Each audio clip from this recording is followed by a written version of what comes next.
London का मशहूर नीलाम घर बॉनहैम्स। यहीं पर पिछले 10 दिन से मैसूर के आखिरी शासक टीपू सुल्तान के हथियारों को नीलामी से पहले प्रदर्शन के लिए रखा गया था। इस नीलामी में टीपू सुल्तान से जुड़े 30 से ज्यादा हथियार और जंग के समय पहने जाने वाले रक्षा कवच जैसे साजो सामान रखे गए थे। लेकिन लोगों का सबसे ज्यादा ध्यान आकर्षित कर रही थी टीपू की फ्लिंट लॉक वाली निजी बंदूक, जिसके कुंदे पर चांदी की धारियों वाला बाघ विराजमान है। जो लड़ाई हुई थी सेरंगापट्टम में 1799 में, तो उसके बाद जब उनकी टीपू सुल्तान की मौत हुई और उनके शव से उठाई गई थी और लॉर्ड कॉर्नवालिस जो इंडिया के गवर्नर जनरल थे, उनको दी गई कि सबसे महत्वपूर्ण चीज़ जो टीपू सुल्तान से हम जोड़ सकें वो उनकी तरफ से उनको दी गई थी। तो वो सबसे ज़्यादा इम्पोर्टेंस रखती है।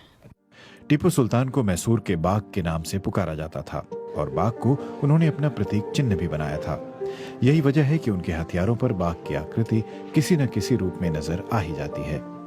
बाघ की मूठ वाली रत्न जड़ित इस तलवार को खरीदारों ने सबसे अधिक सराहा और इसकी सबसे ज्यादा 21 करोड़ रुपए कीमत लगाई। लेकिन नीलाम हॉल के बीचों बीच रखी टीपू की तोप ने भी लोगों को कम आकर्षित नहीं किया।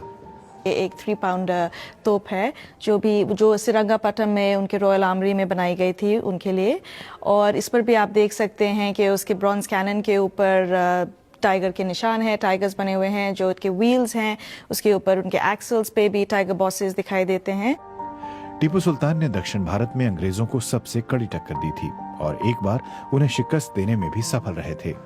लेकिन टीपू की कामयाबी में उनकी हैरत अंगेज वीरता के साथ साथ उनके निजी कारखाने में बने ऐसे हथियारों की अहम भूमिका रही थी।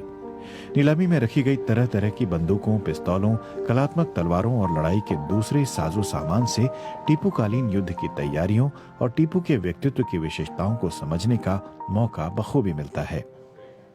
Amrish Dwivedi, BBC, London.